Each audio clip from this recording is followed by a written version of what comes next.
Hi, this is Daryl Cagle, and I'm talking to Doaa el Adl, who is Doaa is my hero. She's a brave cartoonist in Egypt.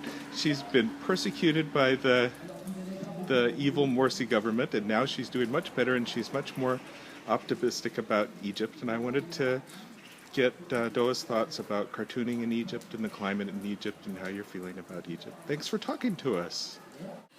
I think the situation in Egypt will be better, and I hope so. I hope we have a new election to have a new president. I think Muslim Brotherhood regime is not suitable for Egypt because they don't make the real democracy in Egypt. They now in Egypt, Muslim Brotherhood talk we are protect democracy, but this is not real. Well, they were elected in a democratic election. Yeah, but I don't agree with this definition because it was not a real democratic voting because Muslim Brotherhood go to the poor people and give them food and money to go to election, and I think this is not a real democracy. And some of Egyptian people and also in this election Egyptian be in a very bad situation. You must just two president, Morsi or Shafi. You must choose Shafi for the old Mubarak regime, or you choose Morsi who belong to Muslim Brotherhood. And this we know in Egypt what means of Muslim Brotherhood control Egypt. It's some kind of religious fascism. And I think it will be Egypt in a good future. Can you talk a little bit about your Adam and Eve cartoon and how the government was giving you so much trouble?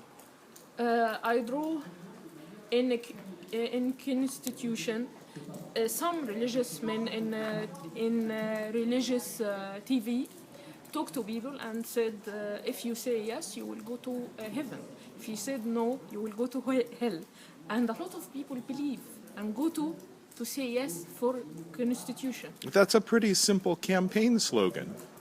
Yeah, maybe. I don't understand. And a lot of people believe that I draw against this, and they accuse me I'm draw against Islam. You drew Adam and Eve, and what I read was that Adam and Eve are in the Bible, they're Muslim prophets or something, and you insulted Adam and Eve, which to an American that sounds just crazy. I'm Muslim, and I choose Islam, and I respect all religion. I respect Adam and Ivy, and we are in Egypt in the past. We don't think like this way. This is kind of this way of thinking, the way of Salafist and Muslim Brotherhood who think this kind of problem. But we, in the past, a lot of Egyptian cartoonists drew Adam and Ivy. Well, it seems like a standard thing for cartoonists to do, not something that should be controversial at all, which makes me think, I think make most people think when they hear about it, that the government is trying to put a chill on cartoonists, trying to control you and harass you, and without having a good reason for the cartoon, just wanting to harass you. Yeah, and I think the problem not because I draw Adam and Ivy. The problem because I draw a lot of things against the Muslim Brotherhood government.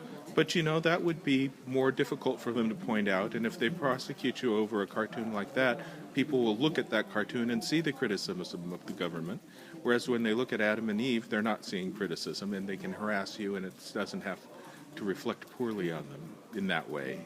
Yeah. Does that make sense? I don't get it at all. Why the heck Adam and Eve, then? Just to harass you and not to harass you about the other things where you're more directly criticizing them. Yeah.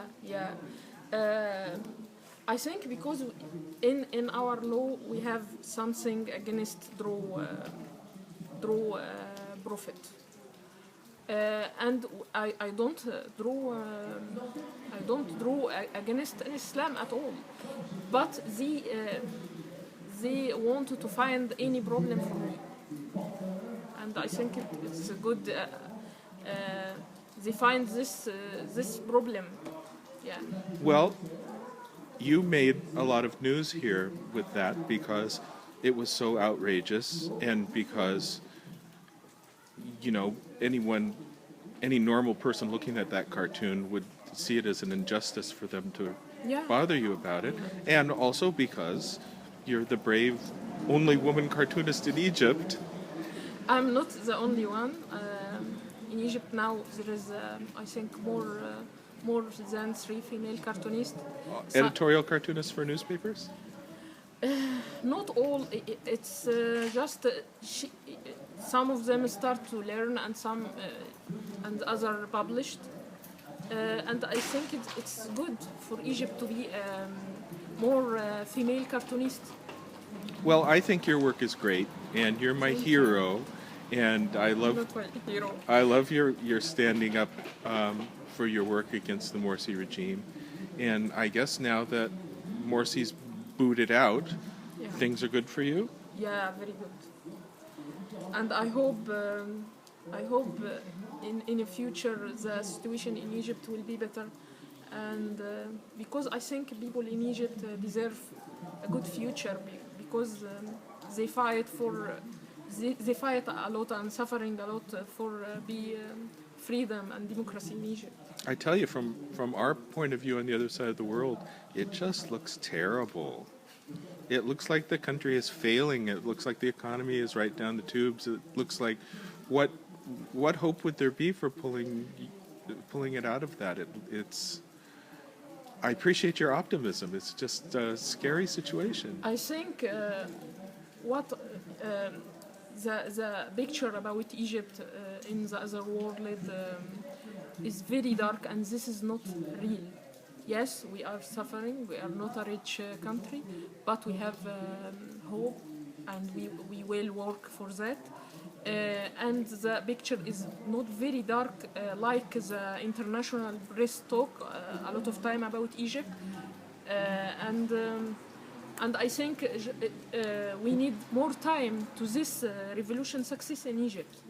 What, for example, do you think the international press is getting wrong in making it look so dark? Yeah, they talk a lot about this, what happened in Egypt in the 36 this cube, and this is not the reality, because a million of Egyptian people go to street to put end of this religion, fascism in Egypt, and after days the military become with the people. This is not a cube. Also, they always talk about the human rights of Muslim Brotherhood, not talk about the violence of Muslim Brotherhood. They burn mosques, a lot of church in Egypt, and I think nobody talk a lot about this violence of Muslim Brotherhood, and also they make this violence in Egypt until now. But I think now it's under control, more under control. Tell me about cartooning in Egypt. One thing that stands out to me as the American looking, that's not too familiar with it, is that it looks like cartoons are really, really important all through the Arab world. I see them on the front pages of newspapers. And it's like, you look at a newsstand, all the newspapers, all of them have cartoons on the front page. You don't see that anywhere else in the world. And it looks like it's generally accepted that the cartoonist is a really the most important voice in the newspaper if he's splashed there on the front page on every newspaper. Talk about that and the difference between the perception of cartoons in Arabic countries and the rest of the world. Yeah, but in the beginning, not all newspapers publish in the first page cartoon. But Egyptians love cartoons. And Egyptians now care about politics. Not only in Egypt, in Middle East, in the world. We always talk about politics, and they love any jokes about politics, and any cartoon they like it so much. and I think this is good for us. And I think this is in the old history of Egypt always the same. There is in the past there is a famous magazine in Egypt, Sabah al Khair. It have a lot of many cartoonists who affect in the Middle East, in Arab Middle East. Now this old cartoonist died, but we learn a lot from this old school in this magazine. Yeah. I noticed this on my website and with my newsletter and Twitter and Facebook. It seems like there's a really disproportionately high number of fans of my site and of my own work Yeah. that are from Arabic-speaking countries. Yeah. I look at my friend requests on and fan requests on Facebook, and I swear half of them are from Arabic-speaking countries, where, and you know, they're written in Arabic. I have to wonder whether they can even understand the English, or they're just looking at the pictures. Yeah. Many stand English, it's okay, and Egyptian who use Facebook, I think it will. They understand English, and they like to see all kind of culture and cartoons over the world. Yeah. Well, my observation is that the parts of the world where cartoons are most wildly popular are kind of dictated by language. The Arabic countries and the Romance language countries, Yeah. France, Italy, and Spanish in Latin America. Cartoons are crazy popular there, but in the rest of the world, they're not. We are second-class art citizens in America. They don't care much about cartoons in China, Southeast Asia. Yeah. Japan is cartoon crazy with cartoons on every store, but they don't have editorial cartoonists. Why do you think Arabic and Romance languages? Arabic and the Romance languages, French, Yeah. Spanish, Italian. Why? I don't have the complete answer, but I think I don't understand why the American people don't care about cartoons, because I think it's very important. I really don't have the answer about this question. Well, Saint-Just is interesting. Yeah, Here we very have much, a little town Yeah. out in the middle of nowhere, cow town, Yeah. where everybody in town just decided that they love editorial cartoons. Yeah. And they built this giant museum for a teeny little town. Yeah. And they bring cartoonists in, like you and me, from all over the world, Yeah. just to party. Yeah, and this is very good, and I'm very happy to be here because I see a lot of style of cartoonists, a lot of different culture. I learn about politics, about some country I never know about it. Like we have a cartoonist from Burkina Faso, we have from Romania, and I don't know about how the politics about this country, but when I met this cartoonist and talk, this is very good for me. You know, in a lot of the world, there's a different kind of culture of cartoonists, which is the international cartoon competition culture. Yeah. And that's something that Americans don't understand. We get a job and we draw cartoons for our job. Americans never enter these competitions. And so much of the world, like Romania, all those Eastern Bloc countries, Russia, they have these competitions where they enter all the time and they collect lines on their CV and they're proud of their prizes, and there's no real sense of making a living as a cartoonist or even making being a voice in a political dialogue. Not like that in Egypt. In Egypt, you got real cartoonists who work at real newspapers and have a real dialogue in the world. What do you think about that other international cartoon contest culture? We call them daisies in the gun barrels cartoons. I don't understand. Okay, here's a bad army guy, and then you come up and you put a flower in his gun. Yeah. because war is bad. And here's the little couple, and they're both in jail cells, and they want to kiss, but they're just too far apart to make the kiss happen, and it's just so sad.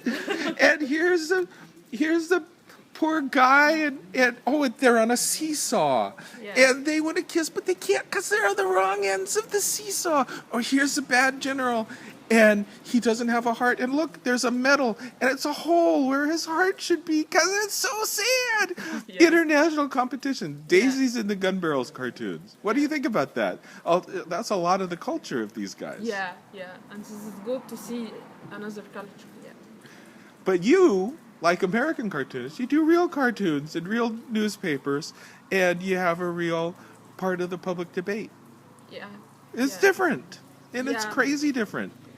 Yeah, I think there is a different. I think the American cartoonists have a lot job to do to change this and make the American interested more in cartoons. Do you ever enter these competitions? I don't understand. Do you ever enter these contests, the Yeah. international cartoon contests? Yeah, sometimes. Yeah. You do. Yeah. Americans don't. We don't ever get out of the house. We Yeah. sit in our cubicle and never do anything. You are so disappointed. I'm sorry. I'm Yeah. sorry. So talk about that time you went to the American Editorial Cartoonist Convention.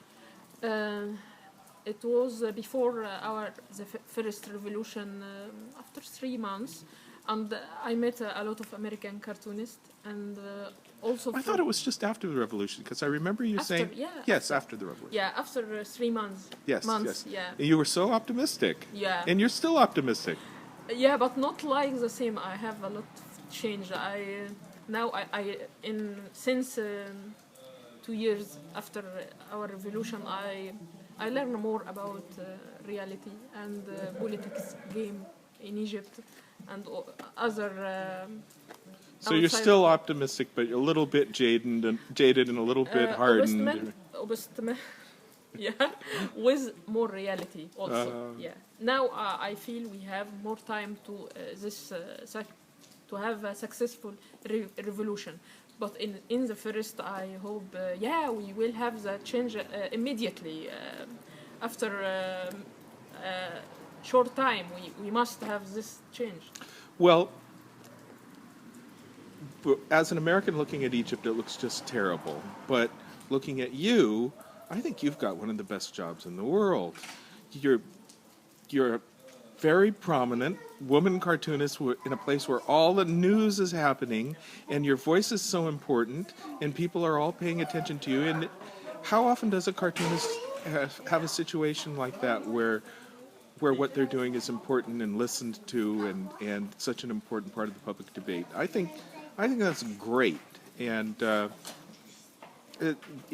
even if things are bad, you've got such a wonderful place in all of that and an opportunity to do so much. So you're my hero. Oh, thank you. I'm not a hero at all.